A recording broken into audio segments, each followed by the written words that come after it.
America అధ్యక్ష ఎన్నికల్లో Republican party అభ్యర్థిగా డొనాల్డ్ ట్రంప్ పేరు అధికారికంగా ఖరారైంది. మిల్వాకీలో జరిగిన పార్టీ జాతీయ సదస్సులో ఈ మేరకు ట్రంప్ అభ్యర్థిత్వానికి ఆమోదం కూడా లభించింది. అయితే ఉపాధ్యక్ష అభ్యర్థిగా ఒహియో సెనేటర్ జేమ్స్ డేవిడ్ వాన్స్ను ట్రంప్ ఎంపిక చేశారు. దీంతో ఆయన ఎవరు అనే చర్చ సాగుతోంది. జేడీ వాన్స్ సతీమణి తెలుగు కుటుంబానికి చెందిన మహిళ కావడం విశేషం. ఆమె పేరు ఉషా చిలుకూరి వాన్స్. ఉషా తల్లిదండ్రులు తెలుగుగడ్డ నుంచి అమెరికాకు వెళ్లి అక్కడ స్థిరపడ్డారు. దక్షిణ ఓహియోలోని ఓ నిరుపేద కుటుంబంలో పుట్టిన వాన్స్ బాల్యం కష్టాలతోనే సాగింది.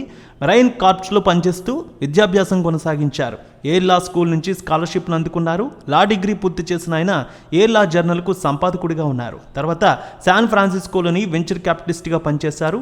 ఆర్థిక అసమానతలపై వాన్స్ రాసిన హిల్ బిల్లీ ఎలిజ్ పుస్తకం అమెరికాలో అత్యధికంగా అమ్ముడైపోవడంతో సినిమాగా కూడా రూపొందించారు. బాల్యంలో దుర్భర పరిస్థితులు ఎదుర్కొన్న తాను సాంకేతికత, ఆర్థిక రంగాల్లో విజయవంతమైన వ్యాపారవేత్తగా ఎదిగారు. ఇక ఆ తీరును కూడా వాన్స్ కళ్ళకు కట్టారనే చెప్పాలి. అంతరం 2016లో రాజకీయాల్లోకి వచ్చారు వాన్స్. 2022లో ఒహియో నుంచి అమెరికా సెనెట్కి ఎన్నికయ్యారు. మొదట్లో ట్రంప్ విధానాలను తీవ్రంగా వ్యతిరేకించారు. 2016 అధ్యక్ష ఎన్నికల్లో ట్రంప్ గెలుపుపై విమర్శలు గుప్పిస్తూ ఆయన్ను ఈడియట్, అమెరికా హిట్లర్ అంటూ విమర్శలు గుప్పించారు. చివరకు ఆయనకు వీర విధేయుల్లో ఒకరిగా మారారు. జనవరి 6, 2021న అమెరికా క్యాపిటల్ భవంతిపై ట్రంప్ మద్దతుదారులు జరిపిన దాడిలో ఈయన కీలక పాత్ర పోషించారు. ఇక ఉషా చిలుకూరి విషయానికి వస్తే ఆమె తల్లిదండ్రులు ఏపీకి చెందినవారు. ఉషా మాత్రం 1986లో అమెరికాలో జన్మించారు. యేల్ యూనివర్సిటీ నుంచి బ్యాచిలర్ డిగ్రీ చదివిన ఉషా లండన్ కేంబ్రిడ్జ్ విశ్వవిద్యాలయం నుంచి ఫిలాసఫీలో మాస్టర్స్ పూర్తి చేశారు. న్యాయ సంబంధమైన విభాగాల్లో ఆమెకు సుదీర్ఘ అనుభవం ఉంది. Yale university law and tech journal managing ఎడిటర్గా, లా జర్నల్కు ఎగ్జిక్యూటివ్ డెవలప్మెంట్ ఎడిటర్గా ఆమె వ్యవహరిస్తున్నారు. యేల్ యూనివర్సిటీలోని జేడీ వాన్స్తో ఉషా చిలుకూరికి పరిచయం అయింది. ఆ తర్వాత పరిచయం కాస్త ప్రేమగా మారింది. 2014లో కెంటకీలోని హిందూ సాంప్రదాయంలో వాన్స్, ఉషా వివాహం చేసుకున్నారు. వీరికి 3 సంతానం. వాన్స్ విజయంలో ఉషా పాత్ర ఎంతో కీలకం. రాజకీయంగా ఆయనకు అనేక అంశాల్లో మద్దతుగా నిలవడమే కాదు, హిల్ బిల్లీ ఎలిజీ రచనలో ఆయనకు సహకారం అందించారు.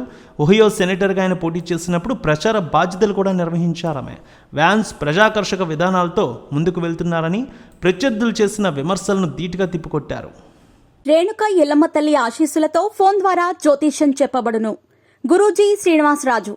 జ్యోతిష్యంలో అపారమైన అనుభవం ఉన్న గురువుగారు మీకు ఏ సమస్య ఉన్నా పరిష్కారం చూపుతారు. ప్రేమ, పెళ్లి, విదేశీయానం, ఆరోగ్య సమస్యలు, ఆర్థిక ఇబ్బందులు, వాస్తు, దాంపత్య సమస్యలు, కుటుంబ కలహాలు, వ్యాపార సమస్యలు, ఇలా అన్నింటికీ పరిష్కారం చూపబడును.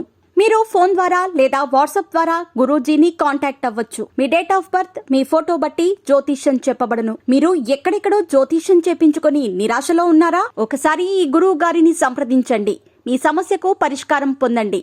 Cell number 709888851111